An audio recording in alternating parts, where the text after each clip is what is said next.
자, 노동 가능 인구는 경제 활동에 참여할 의사와 능력이 있는, 그러니까 나는 일하고 싶은 생각도 있고 일할 능력도 있어.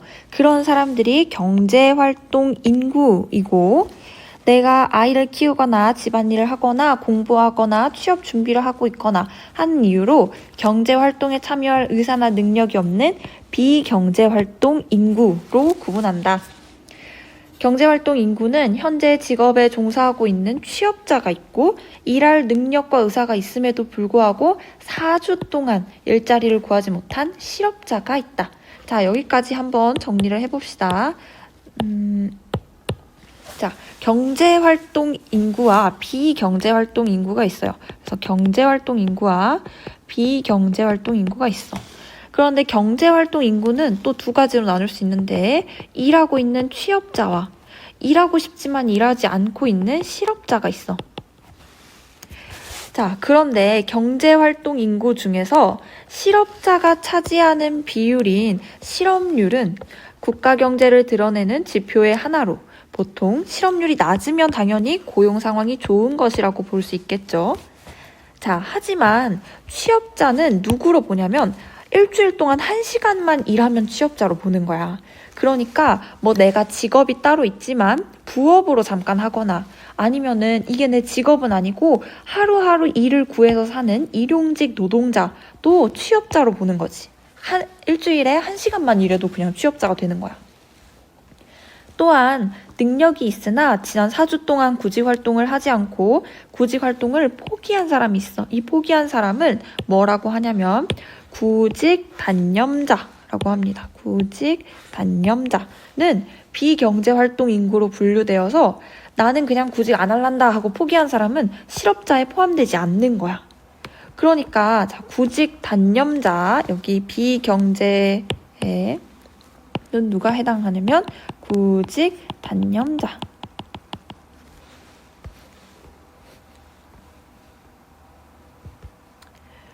따라서 실업률만으로는 정확한 고용 상황을 파악할 수 없기 때문에 최근에는 노동 가능 인구 중 취업자가 차지하는 비율인 고용률을 더 중시하는 경향이 있어. 그동안은 실업률을 더 중시했어. 그런데 실업률을 중시하니까 몇 가지 단점이 있는 거야. 첫 번째로 일주일에 1시간만 일해도 취업자가 돼. 그 다음에 구직 단념자, 난 그냥 구직 활동을 포기하겠다 하는 사람은 실업자에 넣지 않아. 그러니까 정확하게 파악하기가 어려운 거야. 따라서 노동 가능 인구 중 취업자가 차지하는 비율인 고용률을 중시하고 있는 거죠. 자, 일반적으로 국가 경제에서 실업률이 높고 고용률이 낮으면 실업으로 인한 문제가 발생할 수 있다. 이러한 실업 문제를 해결하기 위해서는 먼저 원인에 따른 실업 형태를 파악해 볼 필요가 있다. 실업은 크게 수요 부족 실업과 비수요 부족 실업으로 나눌 수 있는데, 자, 실업은 두 가지로 나눌 수 있어. 수요 부족 실업이 있고, 그 다음에 비수요 부족 실업이 있다. 그런데 먼저 수요 부족 실업이란 어떤 경제의 노동 인구가 노동력에 대한 총수요가 전체 노동력을 고용할 수 있을 만큼 크지 않을 때 발생하는 실업이야. 그것의 단기적 현상이 경기적 실업이죠. 자, 보자. 어떤 경제의 노동력에 대한 총수요, 그러니까 어떤 사회에서 노동력이 100만큼 필요하다고 해봐. 그런데 일하고 싶은 사람, 내가 정말 일하고 싶은 전체 노동력은 200이야. 그러면 총 수요에 100명이 모두 들어간다고 해도 나머지 100명은 놀아야 되는 거잖아. 이래서 총 수요가 전체 노동력을 고용할 수 있을 만큼 크지 않을 때, 총 수요가 전체 노동력보다 작을 때, 그럴 때 발생하는 게 수요 부족 실업이야.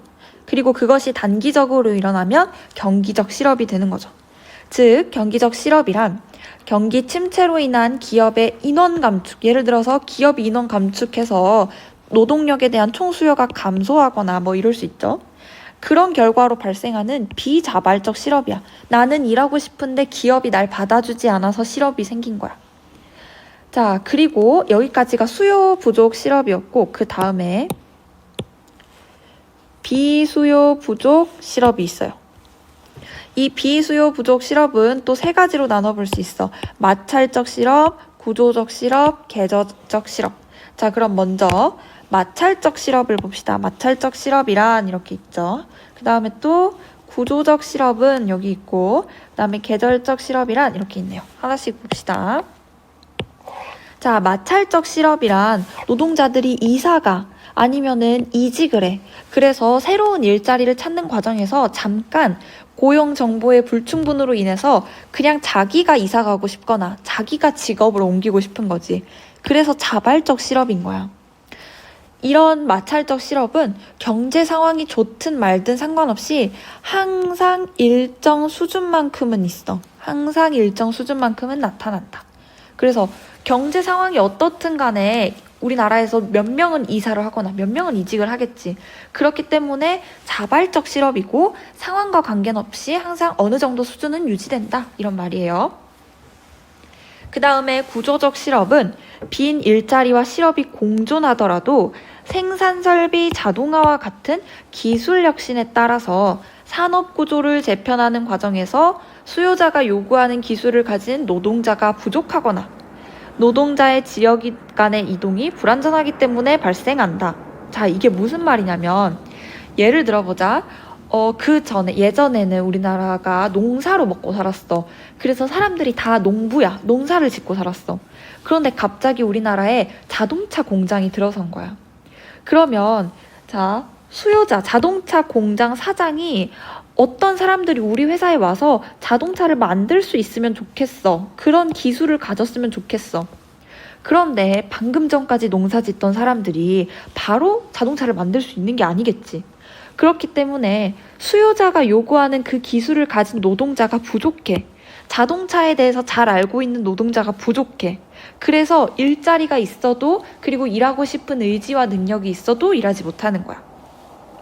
혹은 노동자의 지역 간의 이동이 불안전하기 때문에 발생하는 것이 구조적 실업이야. 구조적 실업은 노동력에 대한 총 수요가 증가한다 하더라도 자동차 회사 공장에서 아무리 많은 사람을 원하더라도 그 공장에서 요구하는 기술 수준을 노동자가 갖추지 못하면 당연히 장기화되겠죠.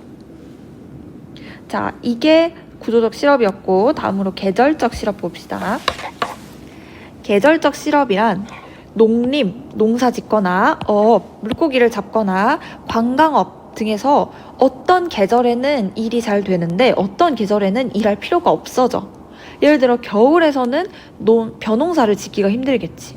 이런 계절에 일시적으로 잠깐 동안 이 계절 동안 실업자가 증가하는 것과 같이 계절의 변화로 인해 특정 시기에 반복적으로 발생하는 실업을 말한다. 자, 실업의 원인은 다양하기 때문에 실업의 형태를 명확하게 구분하는 것은 쉽지 않지만 빈 일자리와 실업 간의 관계, 빈 일자리와 실업 간의 관계를 보여주는 베버리지 곡선이 있어요. 베버리지 곡선.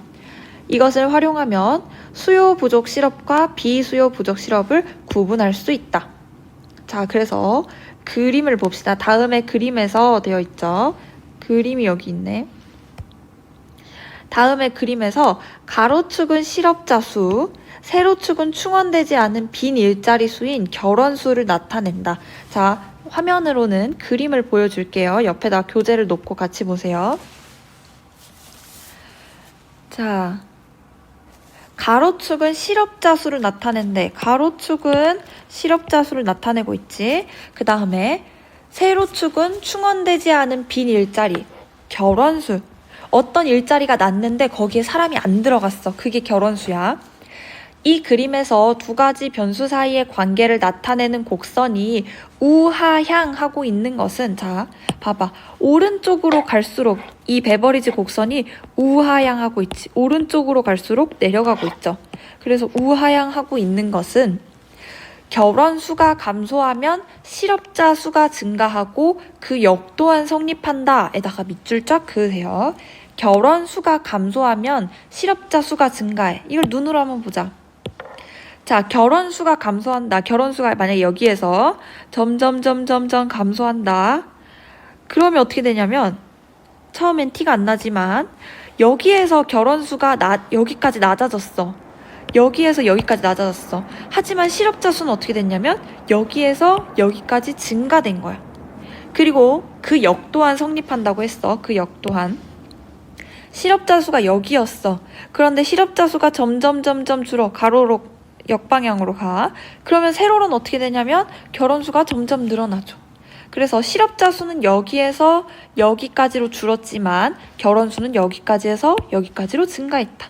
그러니까 그 문장을, 그 말을 합쳐놓은 게 결혼 수가 감소하면 실업자 수가 증가하고 그 역 또한 성립한다. 이 말이에요. 그래서 그림의 원점에서 45도로 나간 직선 F가 있어. 직선 F가 여기 있네. 이건 45도란 말이야. 근데 여기가 직각이지. 직각을 45도로 나눴으니까 여기랑 여기는 똑같아. 여기 길이랑 여기 길이도 똑같아. 여기 길이랑 여기 길이도 똑같아. 45도 각도니까. 자, 그래서 그림의 원점에서 45도로 나간 직선 F는 베버리지 곡선에서 B1과 T에서 만나고 있다. 자, 여기가 B1이지. B1과 F가 만나는 점은 여기야. T.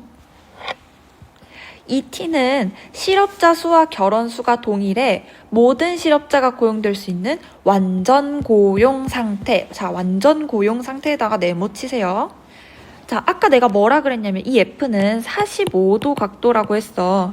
그렇기 때문에 실업자 수가 여기일 때, T에 닿았을 때 결혼 수도 같아. 여기랑 여기랑 같아요. 정사각형인 거야. 그래서 가로축이랑 세로축의 길이가 같아. 그래서 이 F와 베버리지 곡선이 만나는 이 T점은 실업자 수와 결혼 수가 같은 수라서 만약에 직장이 없는 사람이 100명이야. 그리고 직장에서 사람을 구하고 싶은데 그 수가 100명이야. 그러면 직장을 구하고 싶은 100명을 모두 우리 직장에 취직시키면 되잖아. 그래서 실업자 수와 결혼 수가 동일해 모든 실업자가 고용될 수 있는 완전 고용 상태. 여기가 완전 고용 상태야.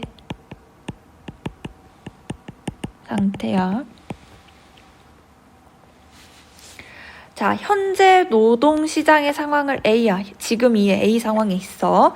그럴 때 수요 부족 실업의 경우 노동자 수에 비해 빈 일자리가 부족해. 일하고 싶은 사람은 많은데 빈 일자리가 부족해서 발생한 것이므로 이론적으로는 보자. 자, 다 지우고 다시 해봅시다. 자, 현재 상황은 A야. 이럴 때 이론적으로는 실업자 수가 UA만큼 있어. 실업자 수는 UA만큼. 그리고 결혼 수, 내가 지금 나라에서 부족한 일자리는 BA야. VA. 그러면 UA에서 VA를 빼면 수요 부족 실업자 수를 알 수 있게 돼. 그런데 VA는 U1과 같아. 아까 뭐라 그랬냐면 얘가 45도라고 했죠. 그러니까 이 BA의 값은 UA랑 같은 거야. 이거랑 같아. 그러면 아까 UA 마이너스 VA는 곧 뭐냐면 얘랑 똑같으니까 자, 지우개로 지우고 U1이 되겠죠. UA 마이너스 U1. 그래서 UA에서 U1만큼 뺀 것은 가죠, 가. 그러니까 결국 UA에서 U1을 뺀 가를 수요 부족 실업자 수로 볼 수 있다. 그래서 이 가가 수요 부족 실업자 수다. 자, 그러나 경기 부양 대책으로 수요 부족 실업을 해소하여 결혼 수를 증가시키더라도 나라에서 경기를 부양시켜서 이 수요 부족 실업을 해결하고 싶어 해. 그래서 결혼 수를 좀 이렇게 위로 늘려. 그런다고 하더라도 완전 고용 수준인 T에 대응하는 UT까지만 실업자 수가 줄어들게 된다. 이랬어요. 자, 지우고 여기도 다시 해보자. 자, 지금 결혼 수가 여기였어. 여기 A 현재 상황이 여기잖아. 그런데 나라에서 경기 부양 대책을 써가지고 결혼 수를 늘려. 그런다고 해도 어디까지 가능하냐면 이 T까지만 가능한 거야. 그래서 여기를 VT라고 해보자. VT. 그래서 B1의 완전 고용 수준인 T에 대응하는 UT까지만 실업자 수가 줄어들게 된다. 여기 UT까지, 여기랑 여기랑 또 길이가 똑같겠죠? 그래서 UT까지만 실업자 수가 줄어들게 된다. 따라서 실질적인 수요 부족 실업자 수래. 실질적인 수요 부족 실업자 수는 지금 현재 실업자 수에서 UT만큼을 빼. 그러면 자, 여기에서 여기를 빼. 그러면 여기 나가 남지. 이 나가 뭐였냐면 실질 수요 부족 실업자 수야. 실질 수요 부족 실업자 수. 그래서 경기를 열심히 VT까지 올렸다 하더라도 그럼에도 불구하고 실업 상태에 놓여 있는 게 여기 나야. 아니 나가 아니다. 다야. 그래서 취업할 수 있음에도 불구하고 실업하고 있는 이 상태가 다겠지. 그래서 이 다에 해당하는 마찰 실업자는 아까 실업의 종류에 뭐가 있었냐면 마찰적 실업이 있었지. 얘는 경기와 상관없이 항상 일정하다고 했어. 그래서 마찰적 실업 아니면 구조적 실업. 자동차를 만드는 사람이 필요한데 만들 줄 아는 사람이 없어. 이런 구조적 실업이 비수요 부족 실업자로 볼 수 있다. 이렇게 하는 거예요. 자, 그리고 다시 지워보자.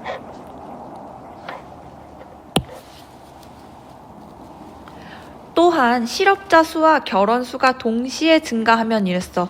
실업자 수만 올라가는 것도 아니고 결혼 수만 올라가는 것도 아니고 이 두 개가 동시에 올라가. 그렇게 되면 B1에서 B2로 베버리지 곡선 자체가 이동하게 된다. 봐봐, 실업자 수도 이만큼 증가하고 결혼 수도 이만큼 증가하고 이랬으니까 B1이 아예 B2로 베버리지 곡선이 이동하게 된 거야. 이 경우는 노동시장에서 결혼 수가 높아지고 있음에도, 그러니까 일자리를 만들어내고 있음에도 불구하고 실업이 증가하는 거야. 그런 것으로 노동시장에서 수요와 공급의 불일치 정도가 높아져 비수요 부족 실업자 수가 증가하고 있음을 의미한다. 자, 그래서 B1에서 B2로 늘어났다. 이 말은 뭐냐면 비수요 부족 실업자 수가 증가했다라는 거야. 이처럼 베버리지 곡선을 활용하면 수요 부족 실업과 비수요 부족 실업을 구분하여 실업 문제를 해결하기 위한 정책을 마련할 수 있다. 이랬어요. 자, 마지막 문단을 얘들아 한번 설명해 볼게. B1에서 B2로 증가했다라는 게 무슨 뜻인지 보자. 비수요 부족 실업자 수가 아까 뭐라 그랬냐면 다라 그랬어. 다. UA에서 UT만큼을 뺀 게 비수요 부족 실업자야. 그러면 이제 B1일 때는 비수요 부족 어쩌고 그게 이만큼이잖아. 다 이만큼. 그럼 이게 B2로 올라갔을 때 어떻게 됐나 보자. B2로 올라갔을 때 빨간색으로 해줄게. 자, B2로 올라갔어. 그리고 똑같은 A 상황이야. 실업자 수가 UA야. 그러면 쭉 올라가. 여기겠지. 여기가 이제 T 말고 뭐라 그럴까? P라고 할까? P야. 그러면은 여기에 대응하는 여기가 VP가 되겠죠. 그리고 여기 B2에서 여기 45도였던 F 직선이 있지. 그리고 BP는 이 F 직선과 만나는 여기가 이제 VP랑 똑같겠지. 여기랑 45도니까. 그러면 봐봐. 다는 UA에서 UT를 뺀 만큼이잖아. 여기까지였어. 그런데 베버리지 곡선이 B1에서 B2로 올라갔더니 어떻게 됐냐면 이만큼이 더 생겼어, 얘들아. 뭐야? UT에서 요만큼, BP까지 요만큼이 더 생겼어. 그러니까 베버리지 곡선 자체가 B1에서 B2로 올라가 버리면 비수요 부족 실업자 수가 요만큼이 더 증가하게 된 거야. 그래서 본문을 다시 읽어보자. 노동시장에서 결혼 수가 높아지고 있음에도 실업이 증가하는 것으로 노동시장에서 수요와 공급의 불일치 정도가 높아진 거야. 그래서 비수요 부족 실업자 수가 이만큼이 더 늘어났어. 이처럼 베버리지 곡선을 활용하면 수요 부족과 비수요 부족 실업을 구분할 수 있다. 이런 말이에요.